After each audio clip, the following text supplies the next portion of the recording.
Yankees are a private enterprise. New York City doesn't own the Yankees. It's a private enterprise.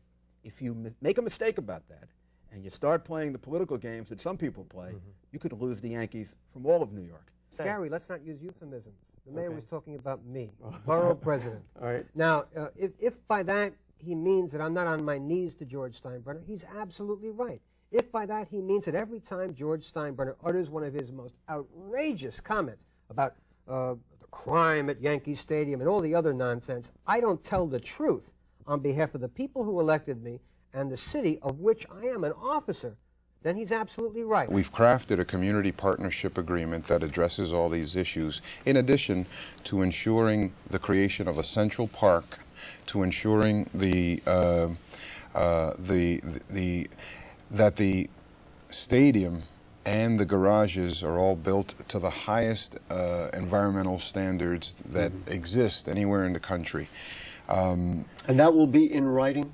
That will be in writing. That will absolutely be in writing, and it will be a signed agreement. It's the inconvenience that those games cause the local community, the immediate community, 10 blocks radius.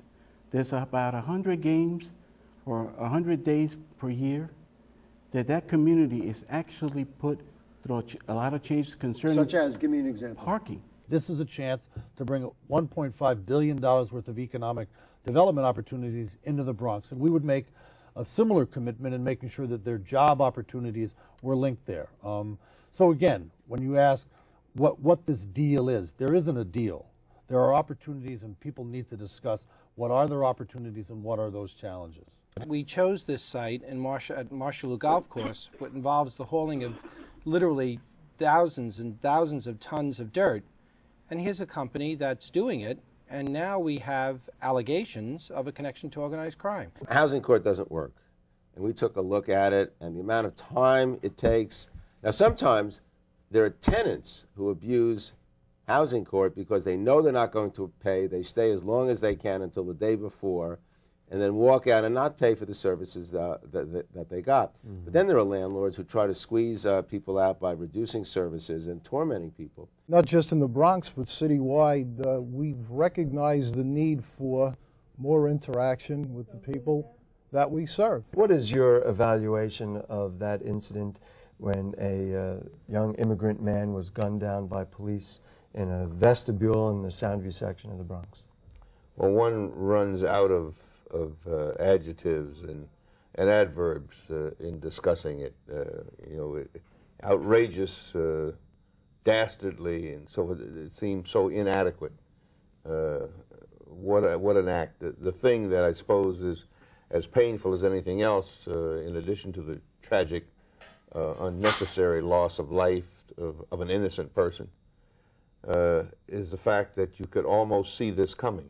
How concerned should Bronxites be right now that there's more out there? This is a new time, a new age for us, that we should be cautious as a nation, but I don't think we should pull back as individuals. I think it's unfortunate that it takes these high-profile tragedies to really get the American public as a whole to come out, and this is, you know, bipartisan. Just in general, the American people want to see this not happen again, and in that conversation, we definitely have to talk about what we're doing for mental health services and how we, you know, look after those individuals. But at the same time, we have to look at where we are with guns in America. Even under Commissioner Bratton, who introduced the broken window concept of policing, and under SAFER, you did not see this widespread abuse of stop and frisk.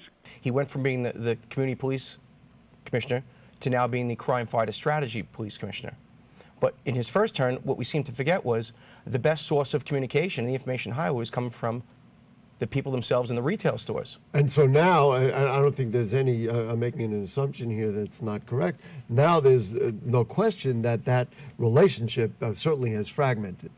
Absolutely. George Zimmerman was a person who, if I saw him, how would I know that he has any authority if he does not identify himself? So I think that we must be honest in terms of the issue, in terms of race and how it played out. It just occurs to me that, and I hadn't thought of this before, gee, I wonder if Trayvon Martin could have used a stand your ground defense if it had gone the other way. Growing up in Puerto Rico and the gay rights movement taking a really strong position right now and gaining a lot of ground, a lot of the opposition and the vitriol and unfortunately the hatred that is being spewed are being spewed by religious leaders. When young people go to play basketball, they don't ask, is this a faith base or not?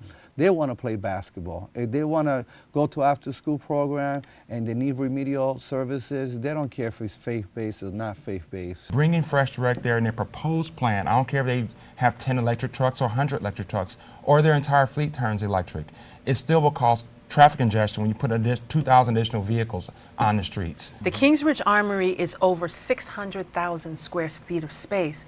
It's huge, and there's no reason why that space can't be creatively redeveloped in order to meet the needs of the community where it actually rests. After-school programs, leadership programs, mentoring kids, the apprenticeship programs between Lehman and Fordham, and getting these community involved and creating jobs for the community, creating the economic impact that is sustainable for the length of the life of the building. I mean, those are things there that because we're using the hockey as a vehicle, but to come into the Bronx there and be partners and create all this sustainability for the people in here and create dreams and give these kids dreams, that to me is what is interesting about this project. It's my anniversary of my television show, so I bought myself a present. Okay, well, are you great. ready? I can't believe I bought myself one of these. I can't believe you wore this for a living. This is a freaking work of art. Are you kidding me? It took me a while to find one. Great, look at that, ladies and gentlemen. And so now CCM, I'm really hoping that you're going to. You see, he recognized right away. This is a 1994 jersey. That's it. Would you autograph it for me? I would definitely autograph it. All right, before we go, that's what we're going to do.